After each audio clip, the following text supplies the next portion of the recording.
Di hari di kampung, matahari baru saja naik. Bu Rubinah mendorong gerobak jamunya di jalan tanah yang masih basah oleh embun. Aduh, gerobak makin berat aja nih. Tapi alhamdulillah, laris tandanya. Ini baru rezeki pagi namanya. Jamu sehat, jamu kuat, buat yang mau tahan banting seharian. Ayo bu, masih hangat ini. Seorang pemuda yang berdiri di pinggir sawah menyapa. Pagi Bu Rubina. Loh kok tumben lebih pagi muter jamunya? Iya mas Ganda, sekarang udah banyak yang nungguin. Jamu saya kan beda, cepet banget efeknya kata orang-orang. Cepet banget ya. Padahal setahu saya jamu tuh butuh proses. Nggak bisa instan gitu. Ya, mas Ganda kan orangnya teoritis. Saya mah praktik, yang penting hasilnya ya toh.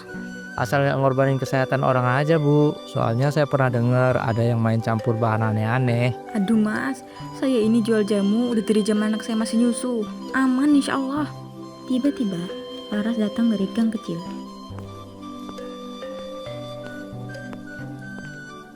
Bu Rubina, tunggu sebentar. Saya mau beli jamu buat ibu di rumah. Laras, anak baik. Ini nih jamu yang kemarin ibumu minum. Katanya tidurnya nyenyak banget ya? Iya bu, habis minum jamu ibu langsung pulas. Tapi tadi pagi badannya panas, terus tangannya merah-merah gitu. Oh, itu mah biasa. Tanda racunnya keluar, bagus malah. Nanti juga hilang sendiri. Mau saya kasih yang lebih kuat sedikit? Laras, kalau makin parah mending bawa ke puskesmas dulu. Jangan-jangan ada reaksi buruk. Ih, Mas Ganda ini loh suka bikin orang panik. Udah, saya tanggung jawab kok. Jamu saya kan udah banyak yang cocok. Saya bingung bu. Tapi ibu saya sih maunya jamunya dari ibu aja. Katanya beda rasanya. Nah, ini khusus. Tak racik lebih mantap. Minum malam sebelum tidur. Paginya insya Allah bangun seger.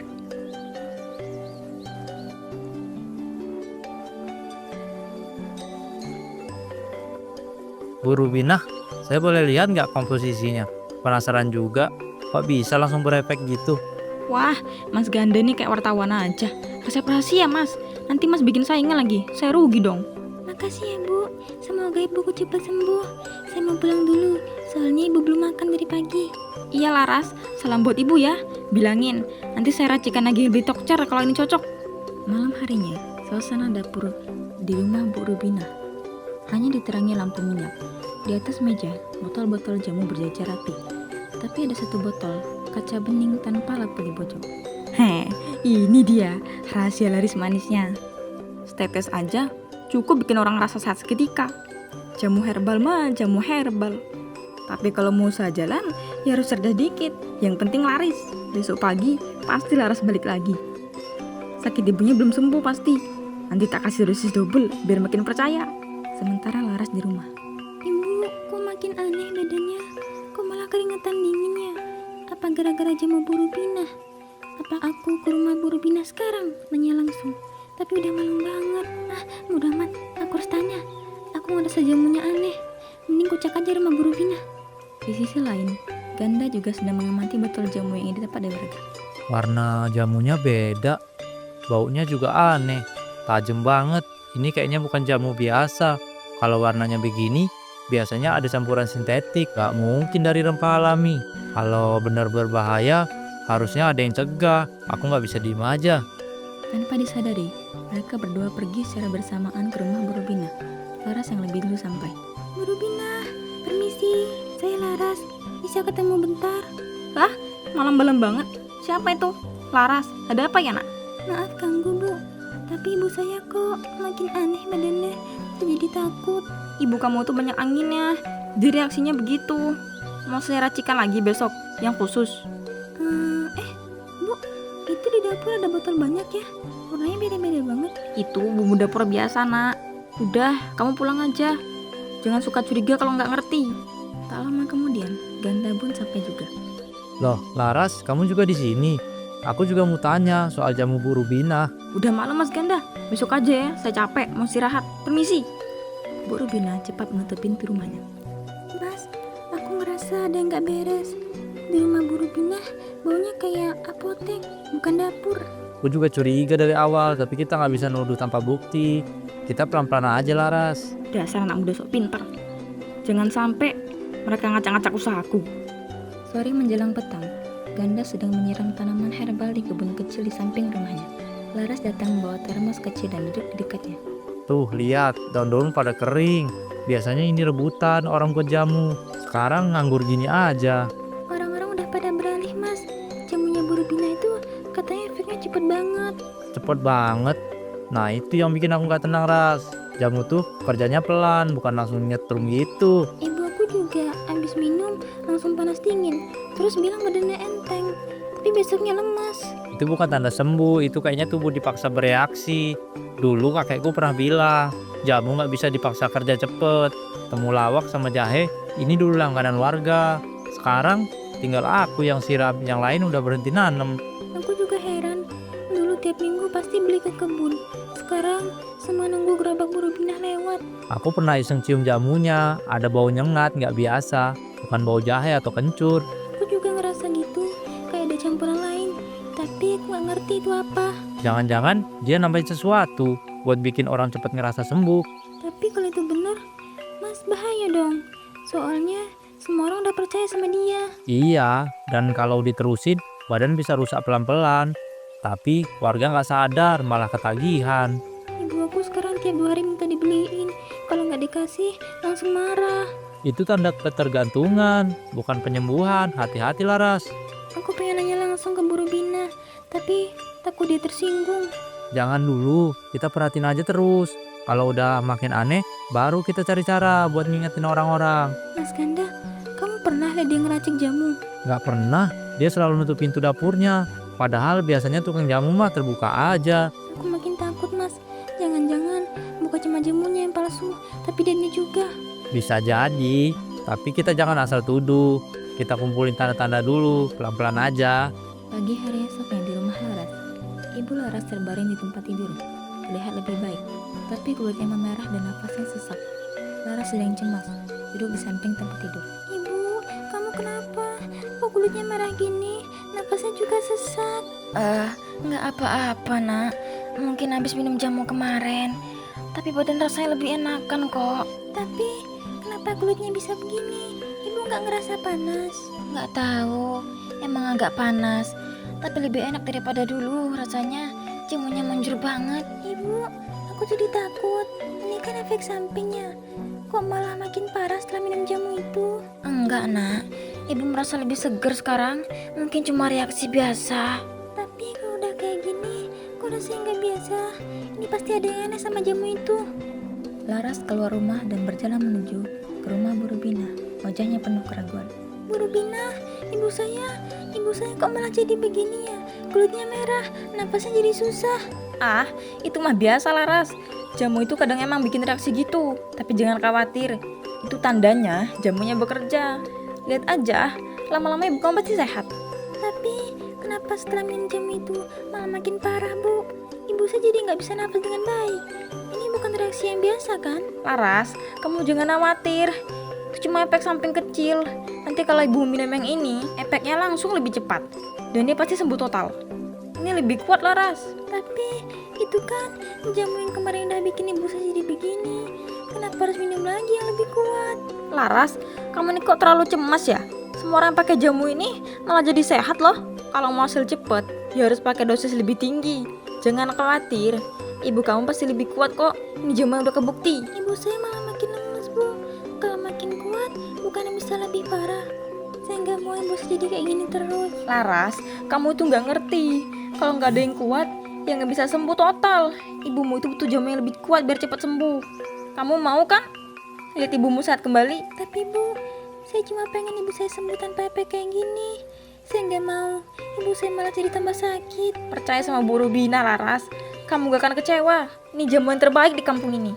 Semua orang minum ini pasti sehat kembali. Ibu kamu juga pasti sembuh. Iya Bu, tapi saya harap jamu ini gak bikin ibu saya jadi lebih buruk. Saya cuma khawatir. Tenang aja Laras, jamunya pasti efektif kok. Kamu balik aja ke rumah, kasih ibu kamu yang baru ini.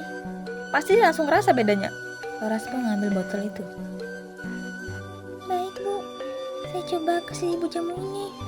Tapi kalau makin parah, saya gak tahu harus gimana lagi. Semuanya bakal baik-baik aja Laras, percaya sama saya. Laras pergi dengan perasaan campur aduk dengan botol jamu di tangannya. menjelang maghrib. Ganda sedang memetik daun sambil duduk bersandar di batang pohon. Laras datang membawa botol jamu yang diberikan Bu Rubina. Mas Ganda, boleh ngobrol sebentar? Boleh, sini duduk. Mukamu kok kayak lagi simpan beban berat? Ibu saya, Mas, tadi siang makin parah. Kulitnya merah-merah, napasnya berat. Tapi Bu Rubina malah ngasih jamu yang lebih kuat. Lebih kuat? Waduh, makin nggak beres ini. Kamu mau kasih lagi ke ibumu? Belum, aku bawa ke sini. Aku takut, Mas. Hati aku nggak tenang. Bagus, kamu nggak langsung kasih. Nih ya, aku kasih tahu sesuatu. Ganda membuka keranjang kecil berisi bahan herbal segar. Ini bahan-bahan jamu yang asli. Harusnya jamu itu dari sini, warnanya alami, aromanya lembut, nggak nyengat, nggak bikin pusing. Yang ini baunya tajam banget, Mas. Kayak ada campuran yang bukan tanaman. Nah, itu yang aku bilang dari kemarin. Jamu alami nggak bisa langsung bikin orang sehat dalam sehari 2 hari. Tapi jamu dia kayak sulap. Tapi kenapa semua orang percaya dia, Mas? Padahal udah mulai banyak yang ngeluh. Cuma pada diem aja. Soalnya efek awalnya kayak mujarab, tapi nggak sadar kalau lama-lama bisa ngerogoti badan. Orang kampung kadang gampang puas kalau cepet sembuh. Aku ngerasa bodoh. Tiap hari beliin ibu jamu itu.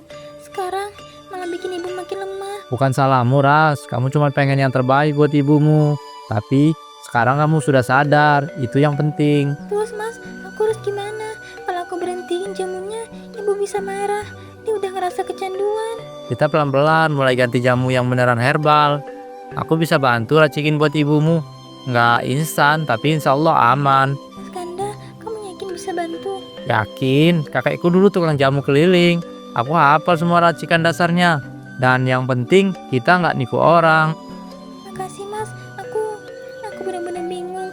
Tapi aku percaya sama kamu. Udah nggak apa-apa, kita sama-sama jaga kampung ini. Kalau semua orang ketipu jamu instan, bisa bahaya nanti.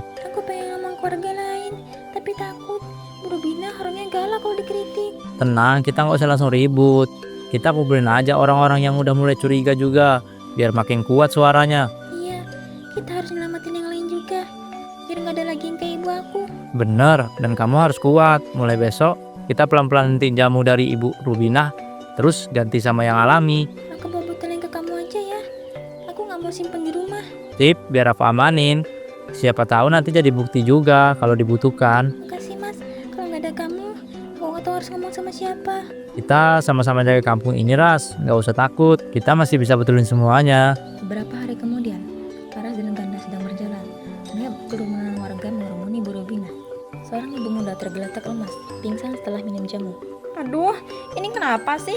Tadi minumnya cuma sedikit, masa langsung pingsan? Itu Ibu Sari kan? Tadi beli jamu dari Bu Rubina. Bu Rubinah, udah berapa orang yang ngeluh habis minum jamu dari situ? Jangan asal nuduh dong, Ganda. Tubuh orang beda-beda. Mungkin dia emang gak cocok. Tapi Bu, ini bukan pertama kali. Ibu saya juga ngerasain efek aneh. Kulitnya merah, napasnya susah. Loh, saya udah bilang dari awal. Itu tandanya jamunya bekerja. Namanya juga reaksi penyembuhan. Penyembuhan kok bikin orang jatuh pingsan di jalan, Bu? Jamu beneran gak gitu efeknya. Kamu pikir kamu lebih ngerti dari saya? Saya udah jualan bertahun-tahun. Orang kampung yang percaya sama saya, bukan kamu. Tapi percaya itu bukan berarti harus tutup mata, Bu. Kalau yang dikasih bikin sakit, ya harus kita bertanyakan. Kalian pasti iri ya? Soalnya jamu saya laku, saya dapat banyak untung. Bu, ini bukan soal laku atau enggaknya, ini soal keselamatan orang. Kalau jamu ibu beneran aman, kenapa makin banyak yang ngeluh? Udah, jangan banyak omong. Kalau nggak cocok, ya jangan beli, gampang. Masalahnya, banyak yang belum sadar bahayanya. Mereka pikir jamunya aman karena cepat sembuh, tapi ternyata pelan-pelan bikin rusak tubuh. Kalian berdua udah kelewat batas, nuduh tanpa bukti, bikin orang ragu sama usaha saya. Bu, kami cuma minta satu hal, jujur, apa isi jamu ini? Beneran herbal semua? Biarin aja orang lain sendiri. Kalau saya salah, mana mungkin masih ada yang beli. Kalau ibu ini nggak sadar juga, gimana tanggung jawabnya? Saya udah kasih peringatan. Tiap orang punya reaksi beda. Jangan nyalain saya terus. Kalau ada yang celaka karena tuh jamu, apa itu masih bisa dibilang bukan salah siapa-siapa? Kalian ini sengaja yang mau jitin saya. Saya tahu kok niat kalian. Enggak, Bu. Kami cuma pengen kampung ini nggak jadi korban. Wah, dasar anak so tahu. Warga udah mulai lihat sendiri, Bu. Beneran nggak bisa disembunyiin selamanya. Kalian bakal nyesel. Sore hari di rumah Laras, Ganda sedang menumbuk bahan jamu di contok besar. Laras memotong daun-daun herbal. Mas, Ini daunnya cukup nggak? Cukup Ras, sekarang tinggal kasih sedikit kencur, biar anget di badan. Ibumu kan gampang masuk angin. Iya, dari dulu gitu, dikit-dikit kedinginan. Makanya dulu aku sering kasih ibu peluk bantal panas. Kamu anak baik Ras, nggak semua orang sepeduli itu sama ibunya. Aku cuma takut kehilangan, apalagi setelah tahu Cimo kemarin itu nyaris nyakitin dia lebih parah. Udah, sekarang kita perbaiki pelan-pelan. Yang penting nggak pakai bahan aneh-aneh. Laras mengaduk ramuan dalam panci kecil yang sudah dihangatkan. Warnanya beda banget ya sama jamunya Bu Rubina, ini lebih keruh. Itu tandanya asli. Kalau warnanya bening kekuningan kayak air sabun, ya patut curiga. Baru nyadar Mas, dulu aku malah bangga ingin cepat bikin ibu sehat. Banyak yang salah paham Ras. Cepet bukan berarti sehat. Alam itu punya proses sendiri. Ibu Laras memanggil. Laras, Ganda, kalian di mana nak? Ibu, kami di dapur, lagi siapin jamu baru yang alami buatan Mas Ganda. Wangi banget, baunya kayak jamu-jamu zaman dulu. Ini Bu, pelan-pelan diminum ya. Ini racikan buat nguatin badan dan ngurangin panas dalam. Makasih ya nak Ganda, sampai repot begini. Nggak repot kok Bu, saya seneng bisa bantu Ibu. Laras membantu ibunya minum jamu sedikit demi sedikit. Pelan-pelan aja Bu, nggak usah habisin langsung. Rasanya pahit, tapi anehnya bener langsung berasa hangat. Berarti cocok Bu. Pahit itu tandanya jamunya beneran dari tanaman, bukan dari cairan aneh. Makasih ya Mas, aku nggak tahu harus bilang apa lagi. Nggak usah bilang apa-apa Ras. Lihat ibu kamu udah mulai pulih gini aja udah cukup buatku. Kalian ini cocok banget ya, sama-sama tulus. Ibu, Bu, nanti sore saya bawain madu asli buat campuran, biar nggak pahit-pahit amat. iya nak, asal jangan cairan manis kayak jamu satunya itu ya. Tenang Bu, ini jaminan dari kebun belakang rumah sendiri, nggak ada tipu-tipu. Mas, setelah ibu sembuh, kayaknya kita harus bantu warga yang lain juga, biar nggak ketipu terus. Bener Ras, kita mulai dari rumah sendiri, terus pelan-pelan kasih tahu yang lain. Semoga niat baik kalian nggak dihalangi sama orang serakah. Amin Bu, kita niatnya nolong, Tuhan yang urus sisanya. Esoknya, suasana pagi di rumah Bu Rubina. Ia membuka jendela kamarnya dengan wajah lesu, lalu terbatuk keras. Tangannya menentuk hidungnya sendiri. Ih, apaan sih bau ini? Dari mana sih? Kayak bau jamu basi. Ya Allah, ini bau dari badanku. Gak mungkin. Aku kan udah mandi semalam. Dasar air semua bau. Atau sabunku kadaluarsa. Tapi kok makin bau ya? Dia berhenti sejenak, lalu memandangi wajah yang dicermin. Wajahnya mulai bengkak dan muncul bintik-bintik gelap di pipi. Ya ampun, mukaku kenapa? Apa ini? Kenapa bisa bintik-bintik gini? Bu Rubina berlari ketakutan ke depan rumahnya. Kebetulan Laras dan Ganda lewat. Bu, wajah ibu bengkak banget. Itu bintik-bintik apa? Ini cuma gatal biasa Ras. Gak usah khawatir. Bu Rubina, warga banyak yang ngeluh. Sekarang ibu sendiri ngalamin keanehan kayak gini. Gak nyadar. Ngaco kamu Ganda. Ini bukan dari jamu. Mungkin kutukan atau aku kena santet. Atau mungkin ini balasan dari bahan kimia ibu campur ke jamu. Apa? Kamu nuduh aku pakai bahan terlarang? Bu, kami nggak nuduh. Tapi kami tahu cairan nggak berlabel, racikan dari dapur malam-malam. Saya tahu semua itu. Aku cuma mau jamu laku. Orang kampung susah dikasih yang lama reaksinya. Tapi sekarang tubuh ibu sendiri nolak semua itu. Bau itu bukan cuma dari luar Bu, itu dari dalam. Tubuh ibu udah rusak dari dalam. Aku nyium baunya terus, bahkan pas tutup hidung kayak nempel di darahku. Aku salah ya, aku salah. Bu, jamu itu warisan leluhur, bukan buat dipermainkan. Ada doa tiap rebusan, bukan cuma soal dagang. Tuhan itu sabar Bu, tapi kalau udah kasih peringatan ya harus sadar cepat. Aku cuma pengen hidup enak, tapi sekarang semua orang ngejauhin aku. Masih ada waktu buat tobat Bu, tapi pertama harus berani ngakuin semuanya. Aku takut, aku malu. Bu Rubina berlari masuk ke dalam rumahnya. Maksudnya, pagi buta, kabut masih menggantung. Ganda dan Laras melewati jalan setapak dekat kebun kampung. Semak-semak suara aneh terdengar. Mas, dengar nggak tadi? Kayak ada suara gemeretak itu. Iya Ras, dari arah kebun. Kita cek yuk pelan-pelan aja. Laras dan Ganda berjalan hati-hati ke arah suara. Di antara rimbun semak, terlihat sesosok tubuh merangkak. Bu Rubina, wajahnya lebam menghitam. Masya Allah, itu Bu Rubina. Ya Allah, dia kenapa bisa sampai segini? Astagfirullah. Bu Rubina mencoba membuka mulut. Hanya suara merata kasar yang keluar. Matanya melotot penuh air mata. Dia nggak bisa ngomong, Mas. Tenggorokannya mungkin Ras. kayak luka dari dalam gitu. Aku takut mas, aku nggak sanggup lihat ini. Ini azab Ras, tubuhnya udah nolak semua yang dia perbuat. Ini bukan cuma sakit, ini teguran terakhir. Bu Rubina mulai menangis tanpa suara. Bu, ibu bisa dengar kan? Kami maafin, tapi kami nggak bisa balikin semua yang udah rusak. Bu Rubina mulai menggigil hebat. Lalu tubuhnya terdiam pelan-pelan. Innalillahi Ras, dia udah nggak ada. Kita harus kasih tahu warga biar diurus. Namun tidak ada satupun warga yang ingin mengurus Bu Rubina. Akhirnya, Ganda dan Laras mengebumikan Bu Rubina di kebun tempat dia meninggal.